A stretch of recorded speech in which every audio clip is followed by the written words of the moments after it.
So long as like Alchemy. All right, here we go, y'all. It's been a few days. There's been a lot of games played. I hope y'all had a good and safe Thanksgiving, Black Friday, and all that stuff. First thing I'm going to address, because I know my subscriber base, Warrior fans, let's talk about this little win streak here. And I'm not even going to front to y'all. You saw me on Twitter on my Boom Called It, on the Boom Called It app. I'm like, yo, Portland's about to smash these dudes, right? If you just looked at the way they were playing. Portland, I know it was the end of a long road trip, but coming off a 43-point loss, right? And then Dame, he always has a little bit extra juice when he comes back home. And that just wasn't the case, right? But hey, I'll take it. I've said it time and time again. I'll be wrong if that means the Warriors are right. And that was the case with both of those games, honestly. And let's talk a little bit about what changed and how they kind of righted the ship. First and foremost, the most obvious thing is effort, right? This is something I don't got to tell you. You saw the effort level, in particular from Kevin Durant. You saw the 3 blocks against Portland. I believe he had 2 or 3 against Sacramento. And it's one of those things that makes you think like, yo, KD, man, you owe us 2 blocks a night, bro. You owe us 2 blocks a night, because you're at 7 foot with your agility and, just your attributes. You got to get us a block, man. So that's just an example of showing, that these dudes tend to coast at times, right? So KD led the way with his effort. You saw them push the pace, right? Space and pace. And they were getting up and down the court. I want to shout out Sean Livingston. And I've called both the 2 vets out over and over again, Iguodala and Livingston. We know it's early in the season, but hey, we're at the quarter point, 21 games played, right? So we know they pace themselves. And there are contrasting concerns with these two. With Iguodala, I think you do worry physically. How are his knees? How is his lower back, right? With Sean, he still is moving like the day we got him from Brooklyn, 3 or 4 years ago. He still got quickness and bounce. I think with him, it's more about engagement. Does he care to play? With him, it's more up here. And he was engaged and aggressive. And you saw the double-digit performance, the left-handed spike against, who was that? Against Bagley or one of these young boys, right? But so Sean pushed the ball and was aggressive, and we got bench contributions. But what I want to talk about, and I talked about Kerr and the coaching, and what I got something here in my peripheral, man. I ain't going to cut this out. There we go. I want to give Kerr credit schematically for there was a few changes that were made. And one was that the pick and rolls were set much higher, much more towards half court and towards the logo at center court. And what that does is it allows the ball handler coming off the screen more time and space to read what they want to do, right? It's further from the basket and it's pulling the defense apart. And that's an adjustment we should have made. That's just how they should be run. Those pick and rolls at the 3-point line, everything's packed in. The help is closer, right? And it just doesn't work. So the picks were coming much higher, right? And then also we were generating threes inside out. And what I mean by that is we weren't coming down and just pulling threes and swinging the ball around the perimeter. We were penetrating or throwing to the post, kicking back out, and then knocking down the 3, right? And so that automatically upped the percentages. And let's be honest, too, they were due. KD monster numbers, right? And you're seeing him struggle a little bit with turnovers, but I'll take them because they weren't frustration turnovers. They were trying to create for other type turnovers. And then Clay with that 40-foot bomb, I thought he cost us the game in Sacramento, but he redeemed himself. And the one thing with Clay, he's never afraid to take the shot, right? But sometimes he gets a little dagger happy, right? He gets a little dagger happy, meaning he wants to stick the dagger in so bad that he gets a little out of pocket and over aggressive towards the ends of games. And we've seen that in the past, but hey, it worked out, right? Draymond, I don't know if he's coming back tonight for this Orlando game. Orlando coming off a win, and Orlando's sneaky good. They've got a bunch of bigs, Vucevic, Bobamba, Isaac, AG, the Bay's finest. So that's not a cakewalk, particularly if Draymond is still sitting out. I imagine he'll sit out because they don't play till Thursday, right? They're in Toronto Thursday. I'm going to do a pregame live for that. You believe that? That's a marquee matchup. Hopefully we have Steph patrons. But you would think they would just rest Draymond until Thursday, because if he misses tonight, that just buys him a whole 3 more days, right? But, it was good to see them right the ship. It was a little late after a 4-game losing streak, excuse me. But, that there was some schematic change, but most of all effort, right? And so I wanted to touch on that because I know y'all come here for mostly Warriors talk. Y'all see Steph in his car accident. That was scary as hell, right? I don't even need to talk about that, but it's funny how, I don't know about y'all, but I feel guilty when I value someone else's health and life over other people's. You're like, dang, man, it shouldn't be that way, right? But you hear, shout out my guy, Rory, because he texts me, yo, Steph was in a car accident. And then like 35, 40 seconds later, he's like, but he's okay. And so he let me hang for like 30 seconds, and I was like, oh my God. Right. But then I felt guilty, like, yo, man, I shouldn't take it to basketball. Right. You should think like, oh, man, I hope everything's all right. The holidays. Right. But you're immediately like, what does this mean for the Warriors? And I'm guilty of that. I'm going to jump around. This is going to be a little bit of a different NBA Alchemy. I'm going to do some quick hot takes, just jumping around the league. Like there's been, I've had a couple days off here. I don't think I was going to address this on YouTube, but it was like, hey, man, hey, Dwight, what have you been doing? You ain't playing for the Wizards. But I wanted to do hood rat stuff with my friend. Dwight has been split to the white meat. Too far out, man. This brother Dwight traveling around with a stepping stool. Figure it out. Anyway, I'm gonna leave that there. For those of you that don't know what I'm talking about, you can look it up. I'm not gonna say I'm shocked or surprised, and it is what it is. And I want to say there's nothing wrong with that, but I'm still gonna clown Dwight Howard, right? It's the context of who it is, and that's what it is. It's funny. On a more serious note here, I want to talk a little bit about black coaches in the NBA. And what made me think about this was you saw the Knicks go into Memphis and beat a very impressive Grizzlies team this year, right? Conley and Gasol proving they're not washed up. The rookie Jackson Jr. is, special. He's huge. Pause, right?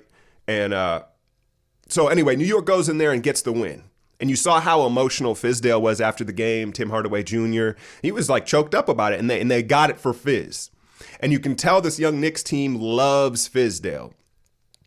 Those of you that don't know the background story, Fizdale was fired by Memphis last year, right? So it was one of those win-win for the Gipper scenarios. And it got me to thinking about the NBA and how few black head coaches there are. You've got Fizdale, you've got Casey, you've got Doc Rivers. There's the brother down in Atlanta who I don't know if that's just like a stopgap, right? And that I'm sure I'm leaving someone out here, but you know what I'm saying? Like there's very few. And I just think it's interesting because when you get to the NBA, look, you can have look at the Warriors. Ron Adams is the defensive coach. You've got a defensive coach down in Houston. What's his name? Bickerstaff or whatever it is. You can have X's and O's type guys, right? That draw up the schematics and do those things. But the head coach in the NBA, it's really about dealing with egos.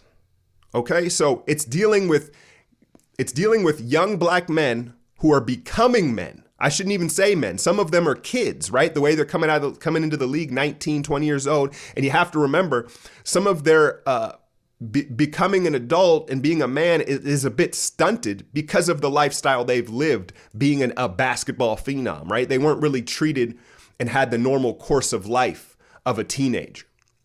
So it's really about managing egos and turning boys to men. And so that's why I just think it's weird that there's so few black coaches, because it's not necessarily about the X's and O's all the time, big picture. It's about the bonding. Do these kids respect what you have to say? Will they fight for you? And can you relate to them? And so, perfect example, the coach here in Phoenix, Igor, right? I'm not even going to say the last name. He looks like a G coach, right? But how much can he bond with Devin Booker and DeAndre Ayton, right? And I'm not trying to make this a race thing. Like, I think Quinn Snyder does a great job of, I think they ride for him and he can relate to them. So it's not always that, but there is a disconnect with some of these guys that may be tremendous coaches, but they're 55, 60-year-old white dudes. And so I just think that, I just think it's interesting. I started to think about that, and there's just way too little black coaches in the NBA, head coaches. I know there's a lot of guys on the bench, but just something to consider. Now, I'm going to fire off here some quick takes, not going into too many details on games.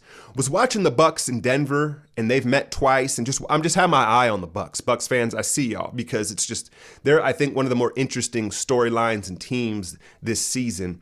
And one takeaway I had is, man, Malcolm Brogdon is he's one of the most underrated players in the league. And is he the best below the rim finisher in the league? Like, I know he can get up and dunk it when the lane opens up, but the way he doesn't do it like Kyrie or some of these other guys like Steph with the English and the floaters, he just big boys you to the rim, right? He just rides you to the rim. And you know who he kind of reminds me of is Andre Miller. He is not the passer Andre is. He doesn't command the offense like that. But just how he plays, kind of strong, puts you on his hip, right, and finishes in all sorts of fashion. And I'm just very impressed with Brogdon. The one takeaway I do have with the Bucks is Giannis needs to get the hell off the three-point line. The shit is jacked up. He's the MVP front runner right now and all that. That's fine. He needs to stop letting the threes go. And you know what it is his release, it's kind of like Sean Livingston's, where it's all wrist. It's all wrist at the top. He doesn't bend. He doesn't have the 90-degree elbow bend, in part because his arms are so damn long, it would probably take too long. But he just kind of flicks it with his wrists, and his arms are extended, so he just doesn't have the range. It looks like it's in two parts almost. And so he needs to just work on the dream footwork. There's nothing, he doesn't have to. We've seen it. He doesn't have to knock that down. And hey, maybe at some point later in his career he will, but I don't think now is the time for him to be shooting him in game. That's my takeaway from the Bucks. Another quick hitter. I've had my eye on Atlanta just because Trey Young. I'm curious to see how that plays out. Hawks fans, I don't know, you got to be out there, right? Taurean Prince, he is better than I thought, but him passing the ball, it's like Bigfoot. Like, I've heard that he's done it. I've heard it's around, but I ain't never seen it. Taurean Prince don't pass the damn ball at all, man. But it'd be interesting to see if someone tries to poach him off this Hawks team, because I think he could contribute to a playoff team coming off the bench. But you got to pass the ball, Taurean. You got to pass the ball. And Trey Young, it's interesting because he's getting good looks. He's just not finishing them yet, and I think he's adjusting to the speed and size and all that. But like big picture, you like the looks that Trey's generating, and his passing is special. His passing is, I'd say, I'm sure someone's going to count people that are better, but he top 5 passer in the league already, Trey Young, right? But he's going to have to learn different ways to finish around the rim. He doesn't have great English yet at the basket. Let's talk a little bit about Boston. Did y'all see Jaylen Brown try to goon up Doncic there? I'm not sure. Usually, I have a definitive feeling about something. I'm not quite sure that was dirty. I think he wanted to put a body on him, but I think that the Euro-ness in Doncic, I don't know, man. I don't think he should have hit the ground like that. That was kind of hard to dissect and see what was really happening. But obviously, Boston, it's not working out right now. And I hear the Celtics fans say, "Oh, he's got one in the chamber. They're going to make a move, Bradley Beal, Anthony Davis." So I hop in the trade machine and I'm looking, and they don't really have as many options as you would think. And it's based on two main reasons. One, no one is going to trade for Gordon Hayward. Okay, $30 million a year. And I understand that he's not going to be 100% right now. That's fine. But I don't think anybody in their right mind is going to bank on him getting back to being a $30 million a year player. So one, that's out the window, right? You stuck with Hayward. Two, Kyrie, we know how fickle he is. No one's going to trade for Kyrie in hopes that he stays. That's just not going to happen. So your two big money guys are off the board. Al Horford, at this point in his career, I don't know. You moving into center, I don't know. I don't know if Danny even wants to trade him because they have aspirations this year, right? So that leaves your youngsters, right? And it's just a hard time matching salaries. Bradley Beal makes $25 million a year.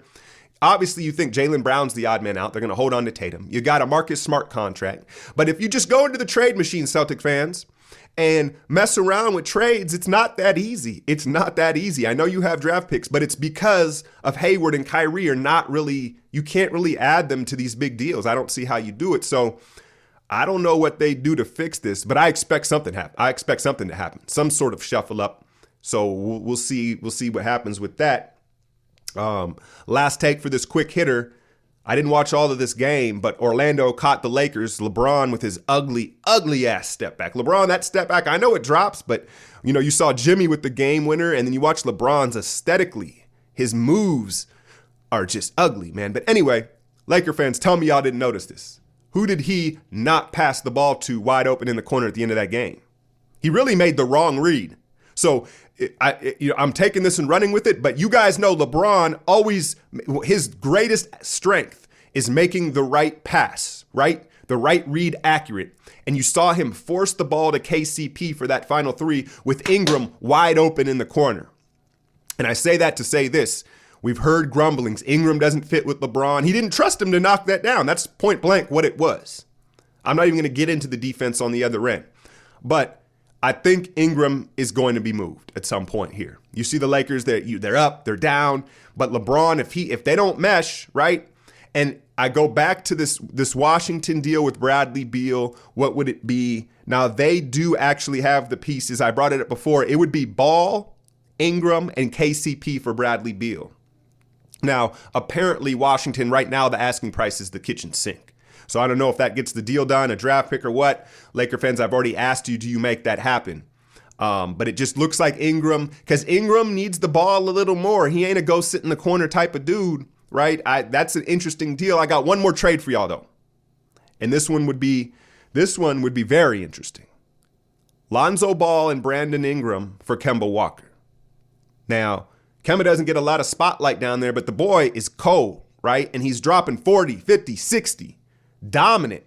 I brought this up earlier in the season. I feel bad for him. It's like Barry Sanders in Detroit, right? He's spectacular, but no one watches him, and it's all for nothing on that Charlotte team. Now, he's only making $12 million a year. That's why you could trade Ball and Ingram for him, and he could be LeBron's new Kyrie, right? And you say, well, why in the world is Charlotte going to do that when he's balling so hard? It's because he is due a huge max deal, and Charlotte loses more money, shout out Michael Jordan, than any team in the league. As far as like ticket sales and merchandising and all TV rights and all that, they lose. So to max him at like 28 years old, it's not as simple or as easy as a decision as you may think. So they get to reload with some young talent. So throwing out those deals, let me know what y'all think. I'll be back with another episode in a day or two here. Hit that like, share, and subscribe. I'm out, y'all.